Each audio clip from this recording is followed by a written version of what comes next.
much more often. I find it just rewarding to engage in the profound questions without like much expectation that I'll get to any deeper understanding, but just the process of engaging with the questions. I find that moving. I feel like, incredibly lucky to have been, able to make a career, have a profession engaging with these, subtle, profound questions. And, for me, like, the value of philosophy is just the wonderment of it and the depth of it. I love being able to engage with it.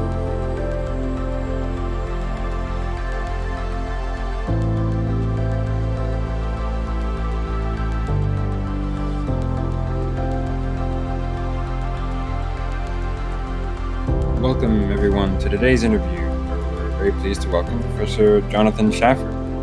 He is Professor of Philosophy at Rutgers University. His work focuses primarily on metaphysics, epistemology, mind, and language. He has many published papers on these topics. Feel free to add anything, but with that, welcome and thanks so much for being here, Professor Schaffer. Thank you, Troy. Thank you for having me on today. It's a pleasure speaking with you.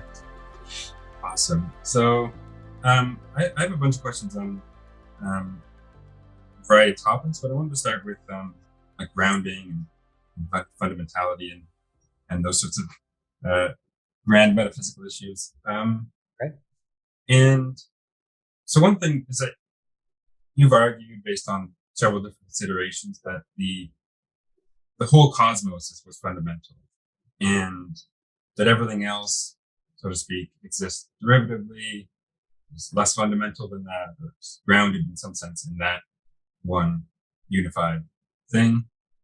And one thing you've appealed to this end is the fact that cosmos as a whole is such that it evolves. The way it evolves is best described by the fundamental physical laws and quantum mechanics, relativity, etc. And other things might be describable by these laws, but only approximately, with sort of ceteris paribus clause, or integrating out various degrees of freedom and so on. But I take it the idea is that if the best candidate for the fundamenta, is that which evolves according to the fundamental laws, and that is the cosmos, then you're concluding that the best candidate for what's fundamental is the cosmos itself. First, do I have this basic motivation right? Of your view? Yes, so that's one of the basic arguments for this monistic view. Yes. Yeah. And of course there are others, but that was one that you've appealed to. And I'm wondering,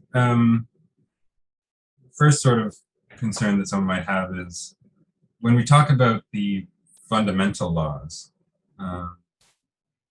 Is there potential concern that construing these laws as quote unquote the fundamental laws is sort of already stacking the deck, so to speak, in favor of the view that the stuff that is described by these laws is what is fundamental? Oh yeah, I see your point. So what's required is some independent criteria for deciding sort of which laws to consult to try to determine the fundamentality of various systems within the cosmos.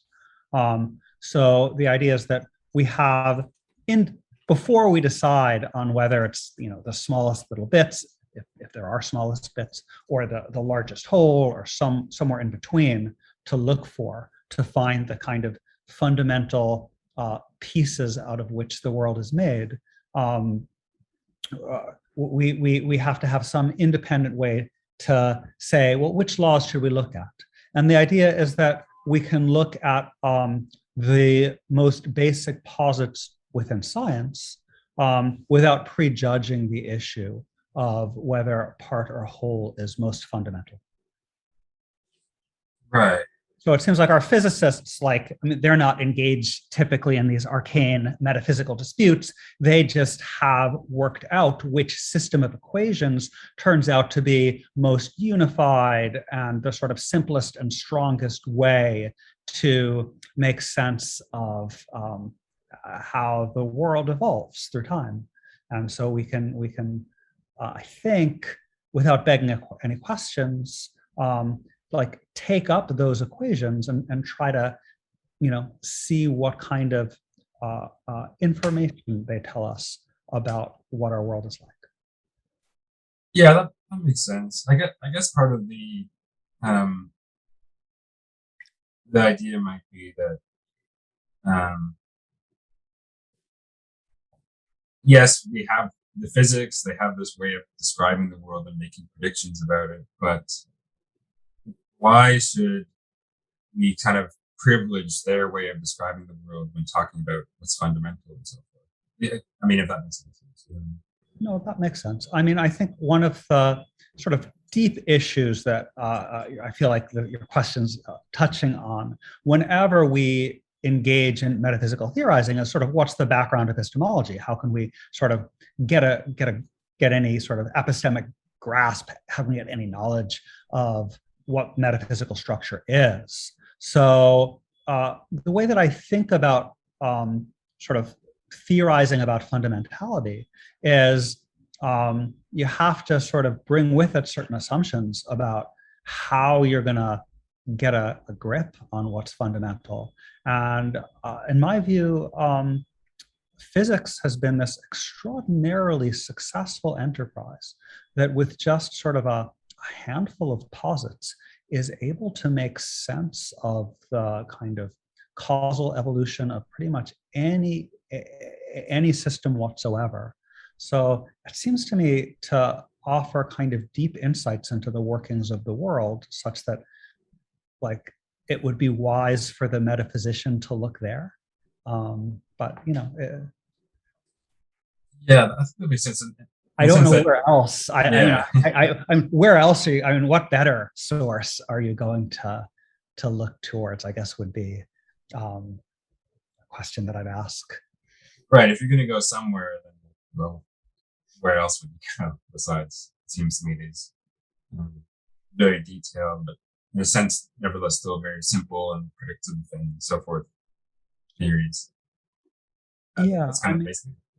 Yeah, I mean, it seems to me what physics has been extraordinarily successful with is, in the first instance, is just giving an account of motion, just giving an account of like what things get to be where over time.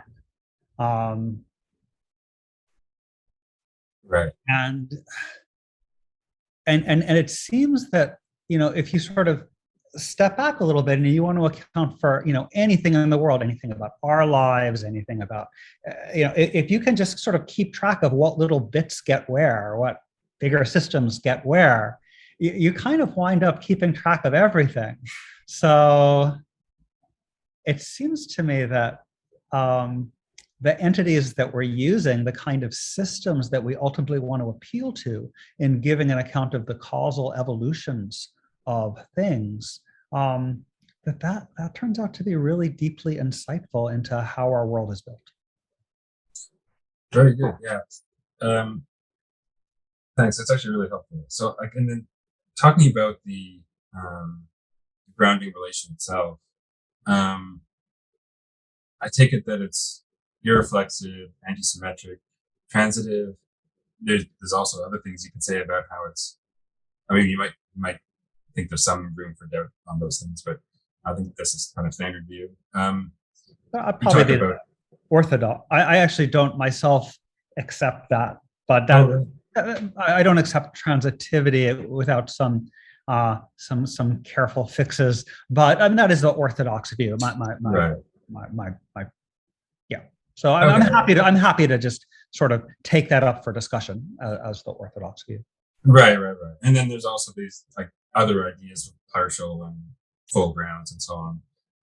But I take it that on your view, at least, what grounding is beyond some of these things is left kind of as a primitive, right? There's not some fully reductive account of what the grounding relation is, or something like that. Is that right? Well, yeah. I mean, I guess I want to make a distinction there between. I think it's Kit Fine has this notion of methodological primitivism, which doesn't mean that like we insist that the notion cannot possibly be analyzed, because who knows, maybe tomorrow, someone will come up with a perfectly successful analysis of grounding. Though, in the history of analytic philosophy, we've never come up with a perfectly successful analysis of anything. So it's pretty dark. But, who knows? So the point isn't that to claim that there can be no analysis. The point is the methodological point that we don't need an analysis to just go ahead and start using the notion. So what I recommend is to adopt the notion, treat it as a primitive for now. If an analysis comes out, awesome, but I'm not holding my breath. And the point is that to say that the notion is legitimately used, even should no further analysis ever surface, which it probably won't. Yeah. So I guess two things then on that. One,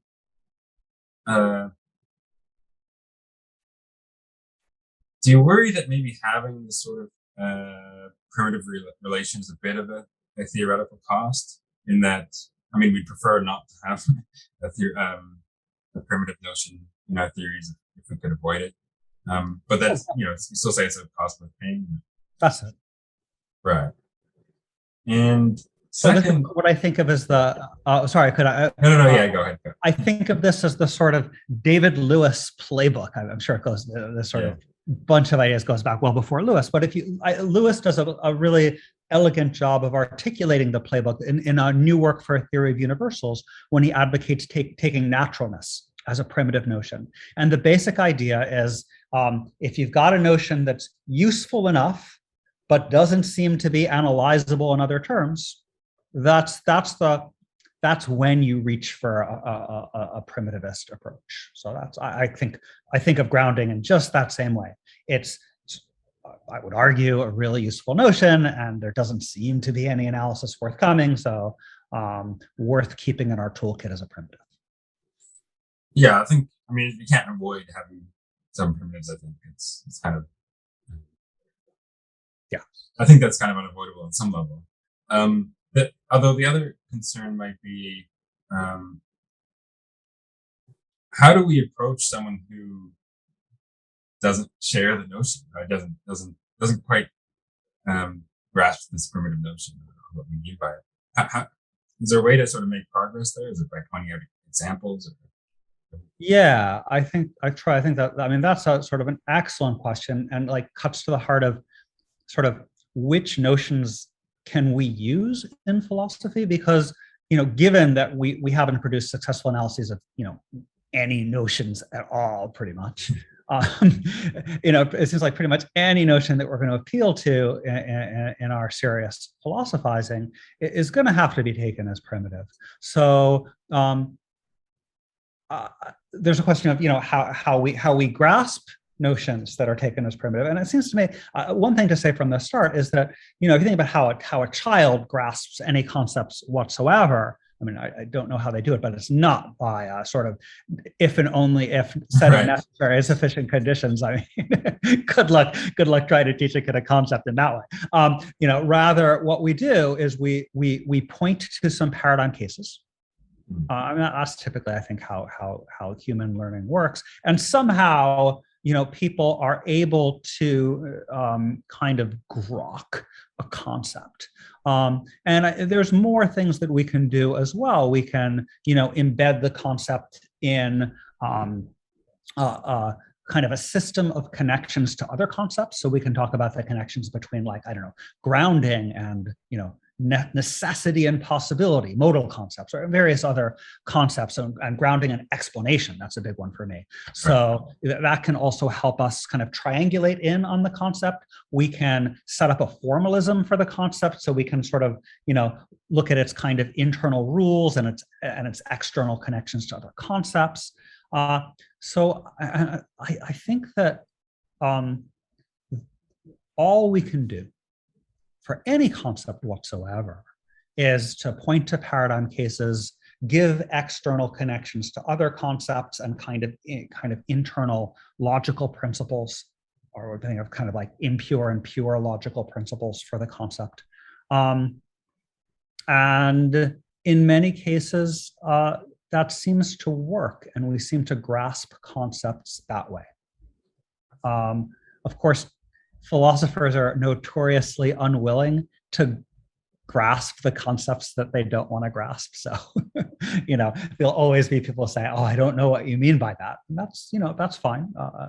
That may be just, where they are. And I would say to a person like that, okay, if you're not grasping a concept, but everyone, or not everyone, but, many people around you seem to be grasping the concept, well, keep working with it. Keep looking at the paradigm cases and thinking about the kind of logical structure, and perhaps a kind of natural concept will bubble up inside you, and perhaps not. One thing that I would just add specifically with the case of grounding is that it seems, by my lights at least, to be very directly tied to metaphysical explanation, and to be a kind of concept that we see going back to the dawn of philosophy. I mean, even in Plato's Euthyphro dilemma, where Plato asks whether something is pious because it's beloved by the gods, or whether it's beloved by the gods because it's pious. Plato's there asking about a kind of direction of metaphysical explanation. And that seems to me, it seems that people, I read this dialogue with first-year undergraduates, they seem to smoothly understand what Plato's asking about there. And so it seems to me that people have a kind of grasp of these ideas. If you tell people that physics is more fundamental than chemistry, and the physical structure therefore grounds chemical structure, I think that is something that people can usually understand, but just have to see what works for you, I guess.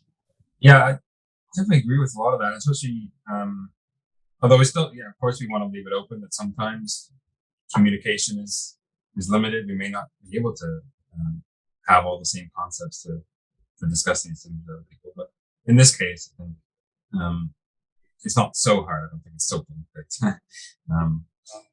But I mean, sorry. I mean, it'd be great to have some very general criterion of when a concept is graspable. I mean, you go back to the logical positivists, they had a kind of verificationist conception, but no one seems to think that worked. And so I feel like at this point in the kind of history of philosophy, we're left without a kind of clear criterion, except kind of, being guided by our own conscience, for whatever that's worth, as to which concepts we count as graspable or usable. It'd be nice to be able to do better, but I don't know how. Yeah, and the way you construed the sort of development of concepts, at least in the general case, I think that's actually very much right, especially for things like this. And this is kind of I had a question like this related to causation, because I think something similar is going on there. Well, I'm going to come back to some more grounding stuff, but maybe I'll jump to this because it's relevant here. It's with causation and perhaps with grounding and other things, when we develop the concept, we start with, as you say, the paradigm cases. I would say maybe stipulations, right? For causation, maybe you say, this is something, that's an event that counts as causing that one. So we're just kind of stipulating that's a case of that relation. And in tandem with that, we develop certain principles or abstractions regarding that relation, what sort of things it satisfies, maybe the fact that causes generally perceive their effects and so on. And the job of the theorist then is to try to provide an account which best accounts for both the stipulations that people make, their intuitions and so on, and the general principles and abstractions that have become sort of constitutive of the concept. I mean, is that sort of what you have is that sort of Absolutely. right semantic? But yeah. Yeah, and also I would say it's sort of position with respect to surrounding concepts as well. Right. I would include that as well. But yeah, I agree with everything you said, right? And actually, causation is such a great example here because if you go back to the era of the logical positivists, you find people like Hempel, who is famous for this deductive nomological theory of explanation, among other things. And when certain sort of counterexamples came up that made people want to talk about a causal theory of explanation, logical positivists like Hempel said, we don't understand this notion of causation. And like, I find that such a hard thing. I mean, causation, it's just as a psychological matter, seems to be like one of the core concepts of human cognition. It's like, if there's any concept that we all have, it's causation. But there have been philosophers, who I think, in full, honesty and good faith, said that they didn't understand that notion. So, it's hard to know what to make of, these sort of claims, but somehow we do seem to understand causation. Yeah. I mean, like causation, like maybe time, some of these other things are some of the most basic ones. Of course, Kant and so forth. I don't know say something about that, but yeah. So maybe some of the difference between causation and grounding, though, is that there's a lot more of the no pun intended groundwork already set in a way. There's much more has been said about causation. There's a lot more agreement about particular cases than there is for grounding, so that makes the project a bit more difficult. That seems right. I agree with that. And I would also say, like, causation is probably just psychologically, a more central concept in human cognition.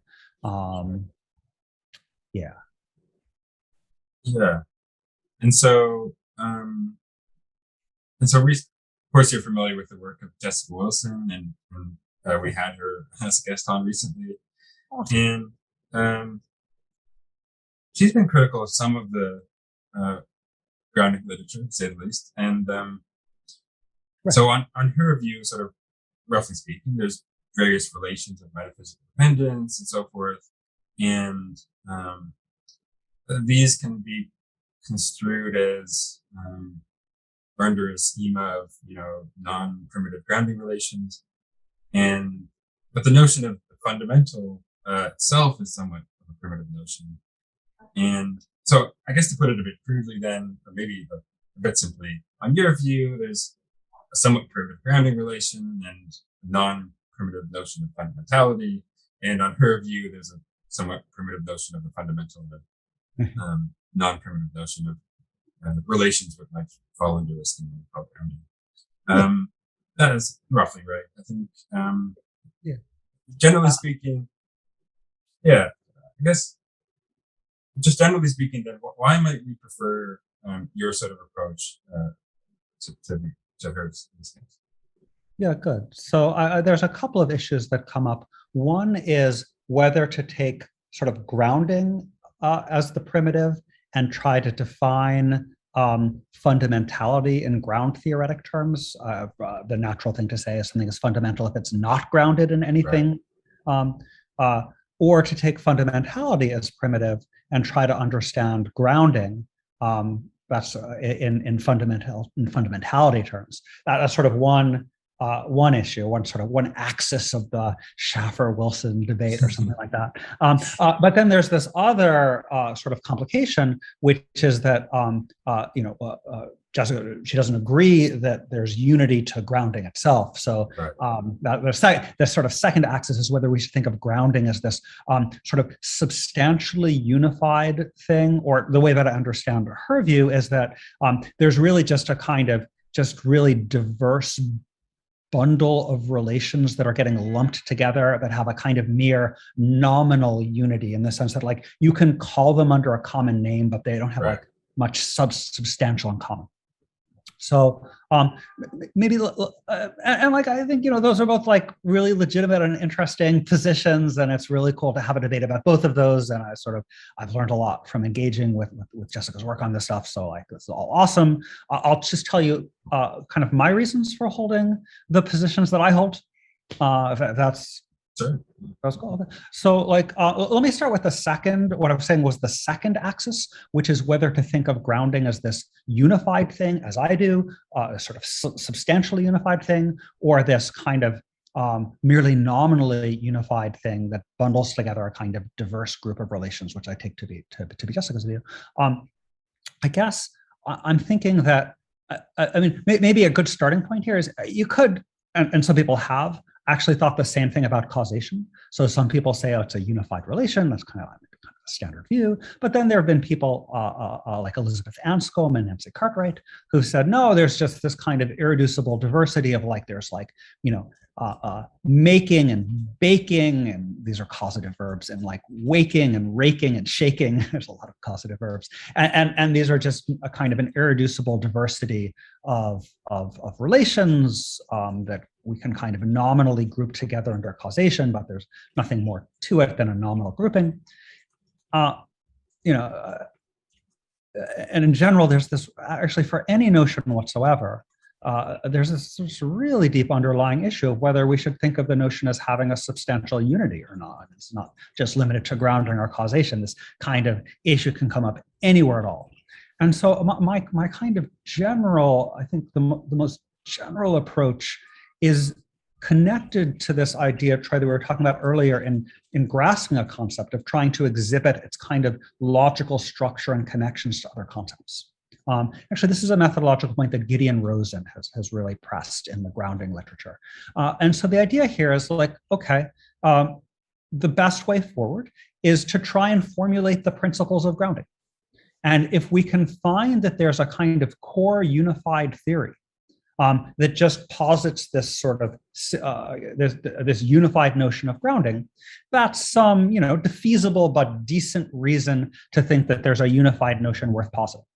Whereas if it turns out that our attempts to construct such a theory break down, and that we need to, like, when we write out our causal graphs or something, we need to posit like two different colored arrows, like blue arrows for mereological composition, like red arrows for set formation, or something. We can think of different kinds of these, what I think of as sort of species of grounding relations.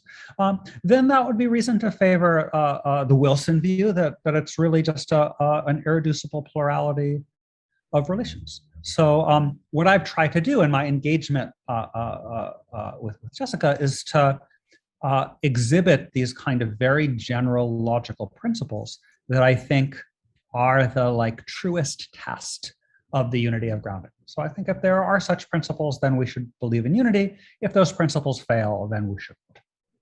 That would be my take. And I think there are. I've tried to exhibit such principles. I think there are general principles concerning the genus relation of grounding. Right. For instance, I mean, just to exhibit some of them, you started off, Troy, by saying, oh, grounding is at least commonly regarded as irreflexive, asymmetric, and transitive. It's commonly regarded as, backing metaphysical explanation. And those are all claims about the structure, the kind of structure of this unified genus notion. So if there are these kind of principles, then I think there are, then we should believe in unity. That's what I would say. That's my view about on the unity position, on the unity axis. And I should just add there as well, this is going to connect back to the first axis as well, like insofar as Jessica's alternative view involves positing a primitive notion of fundamentality, she should be subject to the same concerns. Like, why should we think that there's a unified notion of fundamentality rather than irreducible diversity of relations of like mereological fundamentality, set theoretic fundamentality that are merely nominally unified? So like, I think everyone has to give an answer to this very general question of when concepts are unified. So I don't know that there's a stable position out there. Maybe there is. I just don't know. That says that fundamentality is a unified concept, but grounding isn't. I don't know why fundamentality is in better shape unity-wise, but maybe that would be something that should be explored. As far as the first axis, can I shift to the sort of grounding? Yeah, for sure. That was an interesting point about the grounding. The fundamental might not be unified in itself. That's or at the very least, that's something she's assumed, or many people assume. It's a problem that they have to deal with. I mean, I just want to say I feel like all sides to this debate need some general account, or at least like general, like defeasible heuristics for when we should impute unity to a concept and then try to apply it to grounding and to fundamentality, just kind of see what falls out. So that's kind of what I'd like to see happen methodologically to that debate. Yeah, that's pretty fair. Then you want to move on to the first part of the first axis. So, I mean, on the first axis, it seems to me that if you start with grounding first, you can and this is debatable, but I think you can successfully define at least a usable, useful notion of fundamentality as that which is the fundamental is that which is not grounded.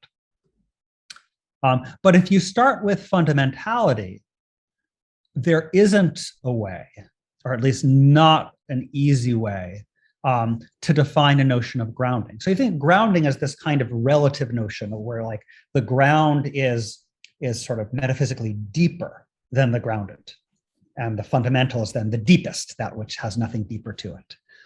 But if you just start with the fundamental, what you're doing is you're putting just a big cut between the deepest and all the things that are above it. And what you're losing is the structure, the grounding structure over all the things that are above the fundamental. So take like the chemical and the biological levels. So I'd like to think that that chemical is a deeper level, and chemical grounds the biological. But if we just start with the fundamental and the non-fundamental, then the chemical and the biological both get lumped into the non-fundamental bucket. And I don't see a way to recover the kind of ordering structure over the non-fundamental from this starting point. So I think you lose information if you just start from a fundamental, non-fundamental distinction. That's why I think it's just your overall theorizing just works out better if you take grounding first and define fundamentality than if you take fundamentality first, because you're not going to be able to define grounding from that starting position. Right. Yeah. Okay. That's. Yeah, I think that's a serious consideration. I'm sure so, and others will have things to say about that, but the debate continues. That's just my side of the debate. Yeah. Just like I have an ongoing, I think very fruitful, I hope interesting debate that I hope we'll both continue it for a while. Yeah.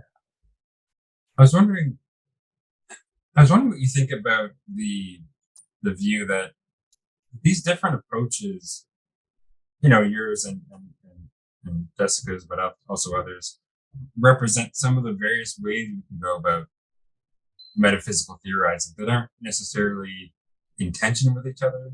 So, I mean, the idea might be that, what metaphysicians have in mind when they talk about the fundamental or the relatively fundamental or grounding, etc., might vary. And so the theories constructed using these concepts, might appear different even if there's no substantive disagreement going on. I mean, what do you think about this sort of, I guess you could call it a sort of pluralistic approach to metaphysical theorizing? So the idea is, let me make sure I got distracted for a moment from some street noise, so pardon me. So the idea is that like we're using like different theorists are using these notions, but maybe they mean subtly different things by them. Yeah, exactly. And then they have these theories which they might appear to be saying different things, but it's not really a substantive dispute, and maybe we can just allow some sort of different theories like this that aren't really intentional. Is that right? Yeah, I mean, that's definitely possible. It sort of becomes a question of, how can we tell that we are kind of conceptually, like, using the exact same concepts? Maybe we're always using like subtly distinct concepts, and we just miss the differences because the distinctions are subtle. I'd like to be a pluralist on the level of concepts, and so I'd like to say that, okay, there probably are all these different ground theoretic concepts that are sort of out there in logical space, so to speak. So there's like ground sub 1 and ground sub 2 and blah blah blah. So I'm happy to say that it's possible that a given metaphysical dispute is arising because maybe you're using ground sub 1 and I'm using ground sub 2. But you want to think that there's in many cases we aren't talking past each other in that way. I hope we're not. I mean, again, what's fascinating to me about a lot of these issues is that they're very general. I mean, this isn't just about grounding. Any concept, any time that we're in any disagreement, it's not even just about metaphysics. Anytime we're in any disagreement at all, it could be that the disagreement is merely verbal because we're using the same word, but you're really meaning, whatever concept. Maybe it's an ethic, a dispute about what's right, and you're using rightness sub 1 and I'm using rightness sub 2, or. So we need some way to sort of say when there's a dispute, how we tell whether it's verbal or substantive. There's been some. I know, like, for instance, like I think about an article by David Chalmers on verbal disputes. There's been some effort to try to clarify the difference between verbal and substantive disputes, but that turns out to be a very subtle matter. And I think Chalmers makes the joke that often a dispute about whether something's a verbal dispute might be a verbal dispute. So sort of right. You get down that rabbit hole very quickly. At least as some sort of starting point rule of thumb, this doesn't go all the way. Often enough, when there's a verbal dispute, both sides, can sort of find a way of understanding the other person, assuming that they can, grasp both concepts and seeing how their position is right. So I don't know. I feel like that's something we can try. Yeah, that makes sense to me. And another sort of critique that someone might have of this sort of theorizing, and I took it that John Heil might be saying something like this, although his criticism is somewhat unclear at points. It might be something like, look, there are various ways of talking about the world, although saying the world is already to adopt a particular description, but whatever. And these can lead to various different theories with distinctive ontologies. We might talk about fields, particles, molecules, creatures, other macroscopic object lines, and so on. And there are some interesting relations that these various entities might satisfy, mereological, and so on. But that we don't need to. It's not like any apparent reason to think that the entities posited given one of these sort of sets of descriptions or theories and so forth are any more or less real or fundamental or a derivative from the others and so forth. Right. So I'm do you kind of understand this view, and what do you think of this sort of anti-metaphysical approach, I guess?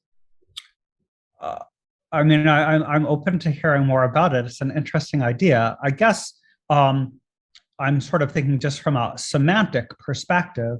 If you've got a theory, positing certain entities. I mean, this is a point that goes back to Quine. It goes maybe goes back to Plato, but certainly emphasized by Quine, that if a theory is positing certain sort of entities, for that theory to be true, those entities have to be there.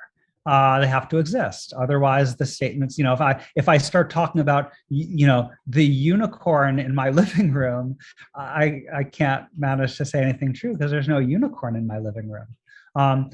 So the idea is that the truth of the theory imposes a certain metaphysical demand on the world. It has to house the objects that are needed for the terms in the theory to refer. And the way Quine put this was really in terms of the domain of quantification. There have to be objects that can form a domain for our quantifiers to range over, such that the existential statements of the theory can turn out to be true. So if I say, like, if my theory in physics includes the sentence like, there is an electron, that can only be true if the world has an electron. So it seems to me that for a theory to be true, that imposes a metaphysical demand. And it seems to me that some of our theories, we have some pretty good reason for thinking that they're true. Like our best theories in physics, I think, we have some pretty good reason for thinking that they're true. Not just that, just even like very humble theories about like the furniture in my living room. I mean, I think there's a table in my living room. I think that's true. And if these theories are true, and if the truth of theories imposes a metaphysical demand on there being enough objects to go around to make the claims in the theories true, then we've got metaphysical constraints. And it's not just that like any way of describing things is equally good. Right. So yeah, I'm not sure if my understanding is that on Heil's is that John would deny this sort of kind of Quinean kind of treatment of truth conditions through a kind of orthodox referential semantics. I'm not sure. Maybe he would. I don't think he'd want to deny the idea that we have reasons for thinking that some theories are true. But I don't really know. I don't think that there is a well-developed alternative to referential semantics. So I guess I'd want to hear how else to think about semantics if we're not thinking of it referentially. Yeah, that's a good point. And I mean, I haven't read his book. I did read that paper of his, and it seemed a bit unclear at times. Yes, he did say something about the semantics that you talked about regarding not exactly, and then he comes to the conclusion that this sort of levels talk and fundamentality talk is a bit confused or unnecessary in some sense. But yeah, the inference there is a bit unclear, and you're right. If he has to get there via this semantic assumption, well, why this assumption? I mean, the way I understand him is he's sort of positing a kind of interesting and really cool kind of alternative vision of how to think about theorizing and metaphysical structure. And I understand it has to do with sort of thinking of things in terms of truth makers rather than in terms of a referential semantics that would I think he calls that some kind of taking that kind of like picture theory. And that, I think that's a potentially like, really interesting program. I just would need to hear more about how the kind of truth maker approach would work. I don't see yet a developed truth maker alternative to kind of standard semantics, but let's explore it and see where it gets, and could potentially be open to taking up that view, but at the moment I don't think the theory is developed enough. Yeah. Because he says something about how it's the same stuff, so to speak, that serves as a truth maker for a variety of our descriptions of the world. Like when I talked with him, he talked about how like a red tomato or something, or there being a red tomato is, or there being like arrangement of particles in this way and so forth. Those are two ways of describing, in a sense, the same thing, or it's the same stuff in the world that makes both of those statements true, or something like that. But one's not like more fundamental than the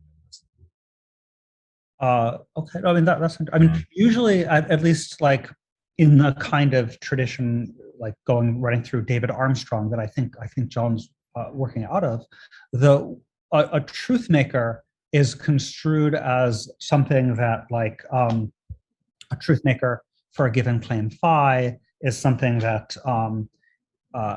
is such that necessarily, if that thing exists, then phi is true, something like that. The thing is that that's just another existentially quantified statement. So if you say that, like, a truth maker is just something like that, if it necessarily, if there exists an x such that x equals y, then the claim is true.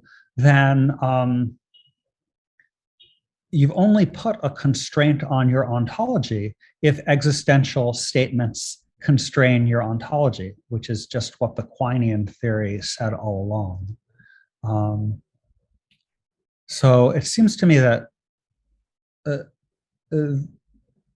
all we get from truth maker theory is more existential statements. And either those existential statements have ontological commitments, as the Quinean said, in which case we didn't need the truth maker theory. We could just take the existential commitments from our theories of physics or our best theories, and we already have ontological commitments because those are existential statements too. Or existential statements don't have commitments, in which case the truth maker theory is just giving us more existential statements, and so still not giving us any commitments at all. It's a very interesting point.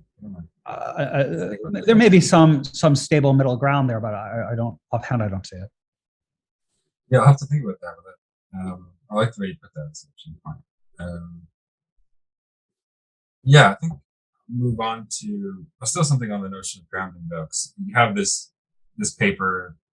I think it was the first paper of yours that I read, called "The Ground Between the Gaps," in which you try to show that there's a variety of explanatory gaps between all sorts of things, and not necessarily just the physical or mental.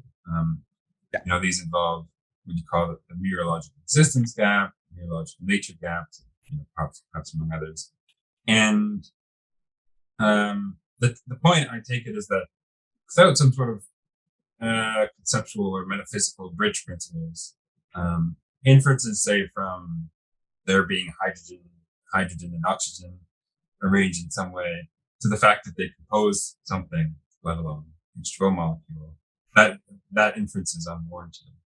I mean, it's not. Right, not a priori. The inference is unwarranted. Just that it's not. I mean, I think that the relevant notion here is sort of kind of epistemic transparency. Right.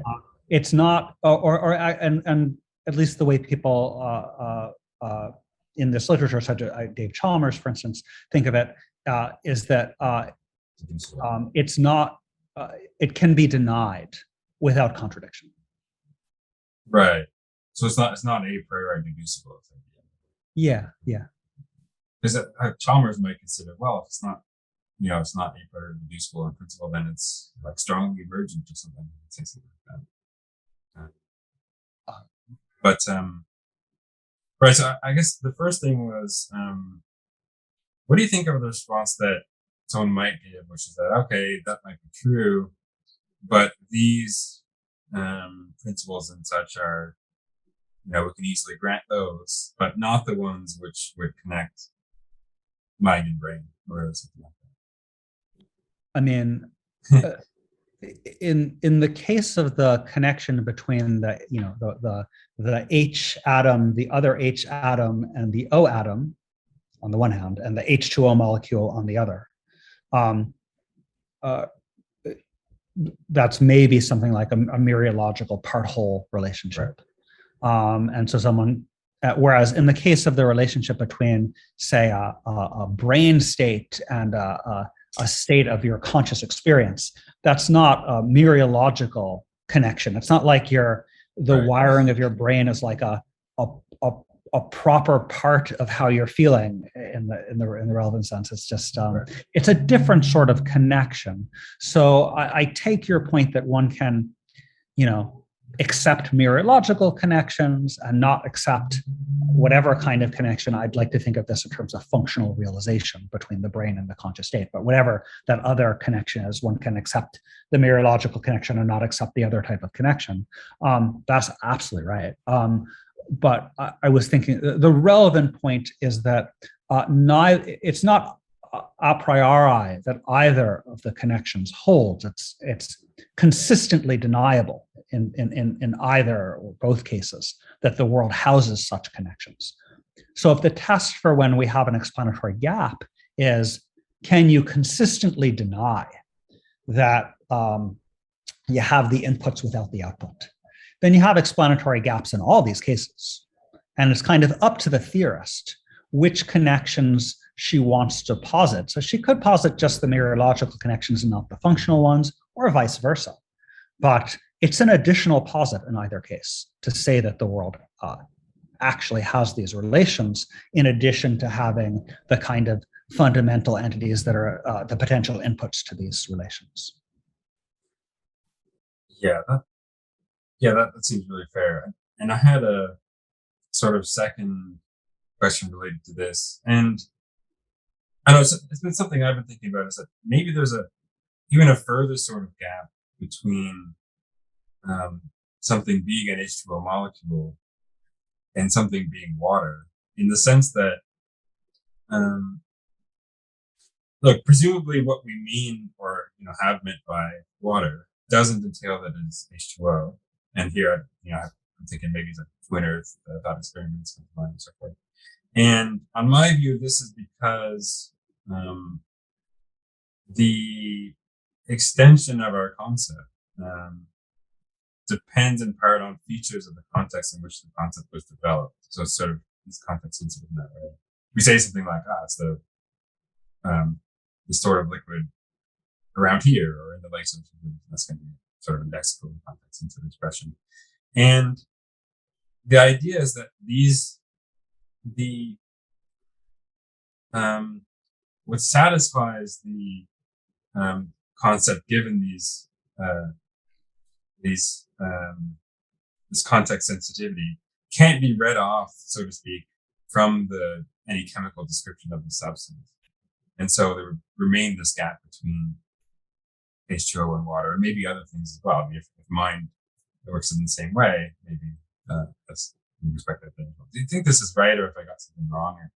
Yeah, no. So it seems to me that there's we can think of, like, ultimately we're trying to get from a bunch of, just say a bunch of atoms up to water.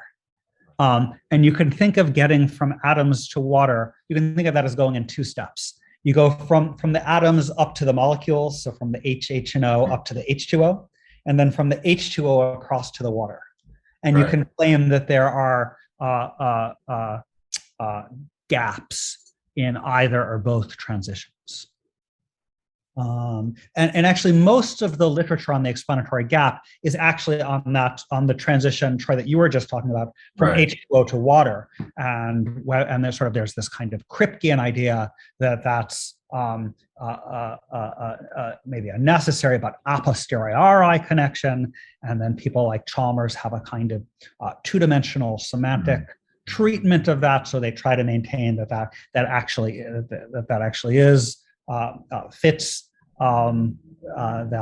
their transparency model when properly spelled out, but there's a big debate over that. But yeah, I mean, I take your point. I think that is definitely something that you could push for there being a gap from the H2O to water, in the H2O to water link. Right. Yeah. Thanks. Yeah, and it's just the idea, but of course, in your paper, you're focusing on the other sort of underappreciated gaps or unrecognized things. But in a way, like these views are kind of natural allies, because we're both saying that there's a lot more gaps than you might have thought, and so the more the merrier, as far as I'm concerned. Right. I mean, if you end up saying that there's all sorts of gaps between things that people thought were not meant to be that sort of problem when it was for mind and stuff. At least it's an interesting observation. That's worth discussing. All right. I had some questions related to epistemology and contextualism. Oh. And yeah, so you've, in some of your work, you've considered some of the merits of epistemic contextualism and how to think, especially about how to think about some of the semantic issues, which I think it is often viewed as a kind of major obstacle for the view. How is this a good account of the existing discourse? What do you mean by the term no or justified? And I found your arguments in favor of a sort of relevant alternatives approach, and that it's the alternatives that shift between contexts, and then offers comparativist semantics for explaining these shifts. To be pretty interesting. Not sure I fully understand it because it gets kind of complicated sometimes, but sorry. No, I'm not complaining. The job of the paper was to show that you could implement this within a sort of a technically rigorous formal semantic program. So it got pretty technical. Yeah, that's fair. But keeping on a bit of a more general level, I find something like this makes a lot of sense, especially when considering, I just find myself in discussions with people, and they'll say, "Oh, that's not justified," or "That is justified," or that you don't know that, right? And it does seem to me that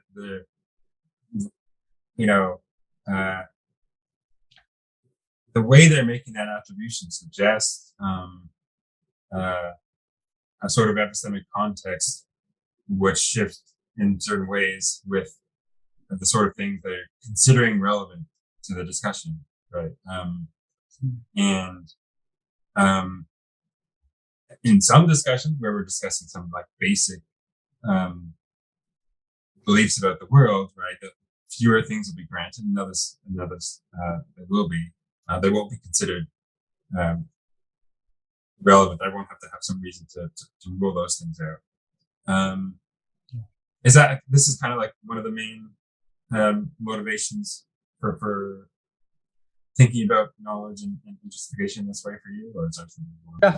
Definitely. Though, I mean, I think it's fairly widely agreed in the literature that people's intuitions, as far as who knows what, are variable across contexts, and that you can kind of manipulate people to have different intuitions by bringing in the brain in a vat hypothesis, or even less radical skeptical hypotheses. You might say do you know where your car is parked? And a lot of people say, yeah. And it's well, do you know that your car hasn't been stolen in the last hour and, moved somewhere else? And you're well, I don't know that. So maybe I don't know where my car is parked. You kind of bring up these kind of moderate skeptical scenarios, and that, people seem to be moved by these shifts their willingness to make knowledge claims. So I think it's fairly widely agreed that there is this phenomena of shiftiness, but there's this further question about whether we want to explain this shiftiness in terms of the semantic value of knows, something semantic. That's what the contextualist does, or the kind of a standard alternative to that, which is a kind of within the sort of invariantist opposing camp, is to say no, the semantic value of knows is constant, but it's sort of kind of mirror like pragmatics. So maybe you don't. All that's changed is whether it's now like felicitous to make the knowledge claim in the new context, or something that's merely pragmatic. So to me, the sort of the data is there is this shiftiness in our intuitions. And then the kind of theoretical task is to try to give the best explanation using the kind of full theory of language, including both semantic and pragmatic components, for making sense of our shifty attributions. And then you have to look at attempted pragmatic explanations, and I have to try to argue that they don't work. And then you have to argue that you have to sort of spell out a semantic theory, and that's what was that paper was an attempt to do, and argue that it kind of fits the data better. Yeah, I wonder. So there's a lot of of underlying theoretical maneuvering here. Like once you put on the table that our intuitions shift, that's sort of like the beginning of the debate, and there's a lot of life left there. Right. And I definitely find the contextualist approach, at least broadly, to be most plausible here. But I worry about, or at least someone might worry about, how seriously we should be taking sort of common intuitions and everyday attributions and so forth. As you say, I mean, these can be kind of manipulated in various ways. And also, this sort of discourse is in many ways, I would say, vague, not univocal, maybe a little bit confused at times. And it also may be greatly underdetermined with respect to which theory is the quote unquote correct theory.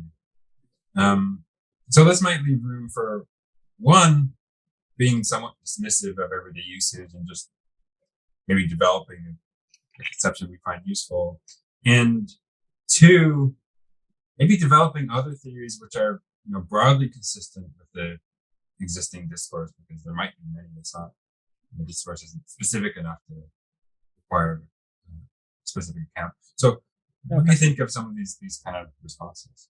That's super interesting. I think there's definitely room to take both of those stances. I would say on the first proposal, which is to be somewhat dismissive of sort of everyday usage and commonsensical intuitions, to me, it's important that we're looking at claims about the semantics, the kind of the meaning of terms. So we're not looking at claims about the metaphysical structure of the world. Like if we're looking at claims about the metaphysical structure of the world, then often enough, I don't think sort of common, intuitions bears very directly on that. So I'm pretty happy to be fairly dismissive in that sort of case. But when we're talking about what words mean, it seems like that's at least sort of partly constituted by how we use them. Meaning is at least partly determined by usage. So in that sort of case, I don't think we can be so dismissive about usage if a term just, if a term just is used in a certain way, that's just going to make it mean a certain thing. So I think when we're looking at claims about the semantic value of words, we might have to sort of, smooth out usage a little bit, but we have to look at usage, I think, in that sort of case. But the discourse, is indeed going to be vague and prone to confusion, and there might be underdetermination. And that's absolutely right. I think that's this is like one of these super general things. It's not just discourse about knowledge that's subject to these concerns. I think all human discourse involves some vagueness, where as humans we're always prone to confusion and might be under determination all over the place. So I think there's a kind of, I guess my attitude here, and this is going to connect a little bit to what we were saying earlier about grounding and Jessica Wilson's views. Like, what we want to do is just try our best at putting out posits about a kind of fairly unified meaning for these notions, and kind of see how we do. And hopefully, I think like a smooth, and when semantic theorizing goes smoothly, we can find a kind of single core meaning, and it works well enough to be worth the positing. And hopefully we'll find that for the word knows, but that's to be seen. But who knows?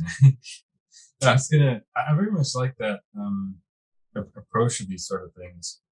I was wondering, there might be some cases where, yes, meaning is in some sense a product of use, and if what we're trying to figure out here is at least, given how these terms are used, given what's meant by them, let's figure out a good account of them.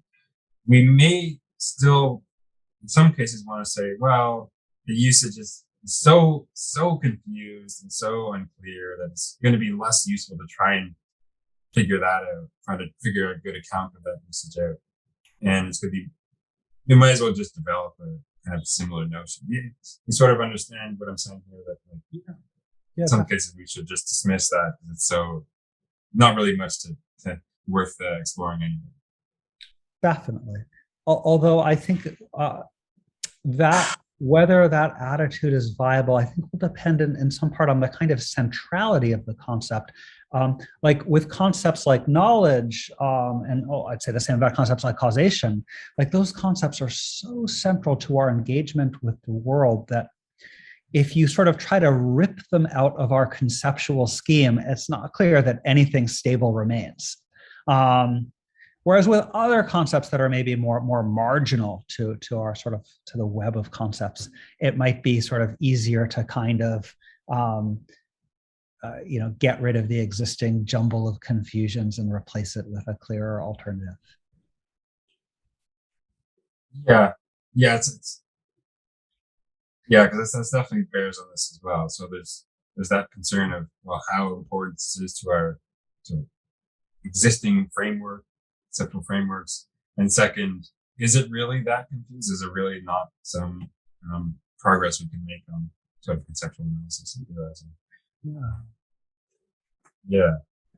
Or maybe, and this is again touching on some of the issues that came up earlier, maybe the concept, maybe it's not confused, but it's not to be given a conceptual analysis either. I mean, for in most instances, when semanticists take up a given word and they try to spell out its meaning, in most instances they don't try to give a reductive account of its meaning.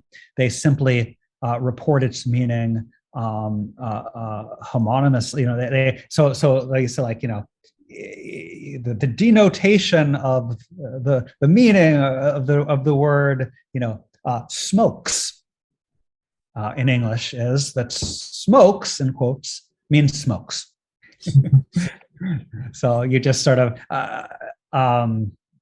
you give these homophonic translations from the kind of the object language under study, which in this instance is English, into the theoretician's language if the theoretician happens to speak English as well.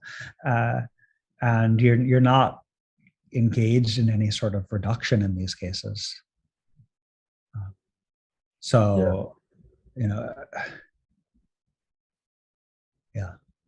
And sort of as connected with stuff about contextualism and epistemology, I believe we've also discussed how causation might be context sensitive as well. The word cause. The word cause. Yeah. So how exactly does that work, in the sense that, well, maybe if you start there, and then I'll bring up a concern that, what sense is the word causation context sensitive, or might it be? Yeah, good. So the idea here is that whether, and this is actually kind of the same playbook as we saw in the epistemic contextualism case, is that we're going to see that our intuitions on various causal claims can shift in different contexts, and then we'll want to give the smoothest account of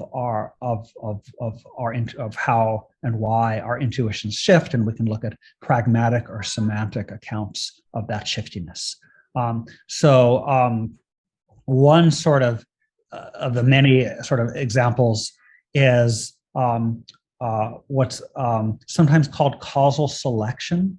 So the idea is, like, let's say we wanted to give an account of why there was a famine. So one sort of account, one sort of causal, you might find like people on the ground saying, well, the famine, the drought caused the famine.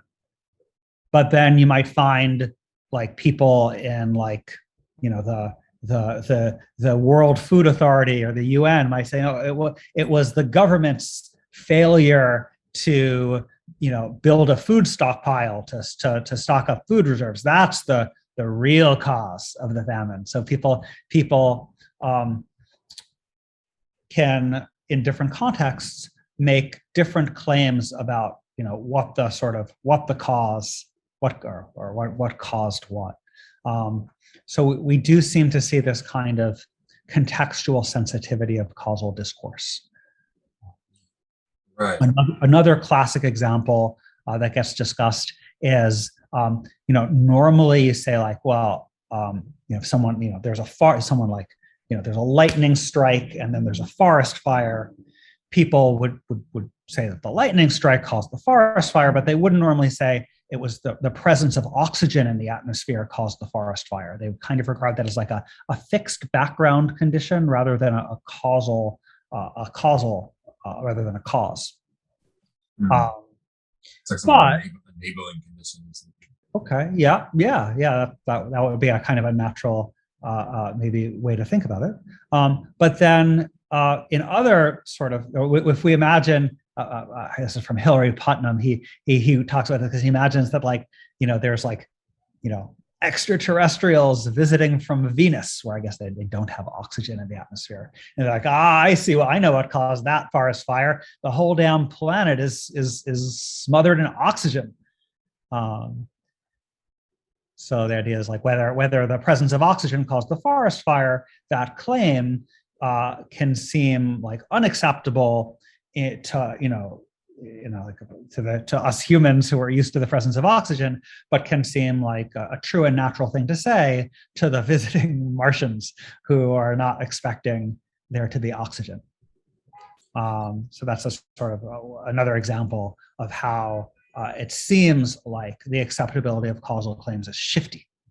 And then we want to sort of, we can debate about what the best sort of theory is that would explain that shiftiness in causal intuitions. And that's where a contextualist theory is the kind of semantic side of trying to give that sort of explanation, as opposed to, typically the alternative will be a kind of pragmatic approach. Right. So maybe one worry that someone might have is, that's a very good explanation, but one worry that someone might have is that if this contextualist about the causal claims or whatever is right, it might make it seem that, or might it be that causation is less of a robust metaphysical feature of the world, so to speak? I mean, it's not the relation which obtains between some event and another simpliciter, but holds between them relative to some background context or something else. Is that a misplaced concern?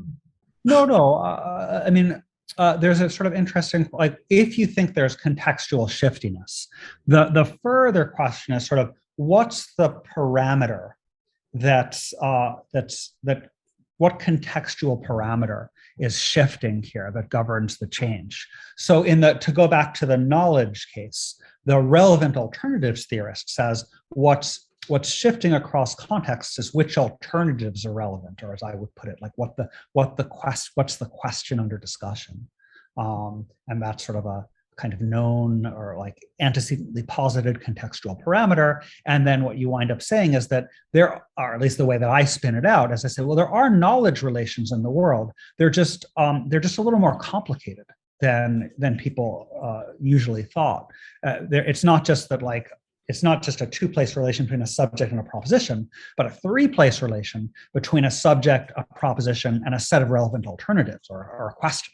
So so on the knowledge case, I want to say there are knowledge relations in the world. They're just three-place. You can know that P relative to this question, but not know that P as the answer to a different, maybe harder question. And so in the causal case, there's a question of what the relevant parameters are that context that are shifting with context. And there I'd want to have a kind of contrastive approach that has to do with the kind of alternative to C, to the causal event C and effectual event E that are under consideration. And so on that kind of position, you wind up saying that, or you can, or what I would want to say, is that there are objective causal relations in the world. They're just more complicated than we had usually thought. It's not just C causes E. That's the world. In the world, there are these difference-making relations. The difference between C and the alternative C star made the difference between having E in the world versus having the alternative E star in the world. So there are these objective four-place difference-making relations in the world. So we're not, on this view, we're not denying that there are objective relations, at least the way I'm spinning it out. It's not denying that there are objective relations in the world. It's just saying that those objective relations turn out to be more subtle and complicated and have some additional internal structure more than we had previously thought. That's giving me a lot to think about there, and it does bring up a lot of these more general questions. I think in lieu of continuing with some more specific questions on that, I'll ask one kind of more general question, and then we can wrap up. So this is a question I often ask a lot of our guests on the end of the interviews, and it's kind of metaphilosophical. What do you think about sort of the value of philosophy and maybe the value of metaphysics, and why is it worth doing, I guess, for you and also just in general? I don't know, why is anything worth doing? I find, I'll just say on like on a very personal level, I find the puzzles gripping. I find the issues so deep, and they seem to get to the very heart of how the world is made. I'd say that especially about metaphysics.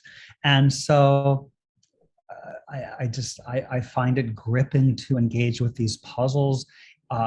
Occasionally in engaging with these puzzles, I have these momentary and usually fleeting feelings of like understanding or grasp or like insight into how the world is, and that's kind of amazing. And much more often, I mean, I don't usually have those feelings, but much more often, I find it just rewarding to engage in the profound questions without like much expectation that I'll get to any deeper understanding, but just the process of engaging with the questions, I find that moving.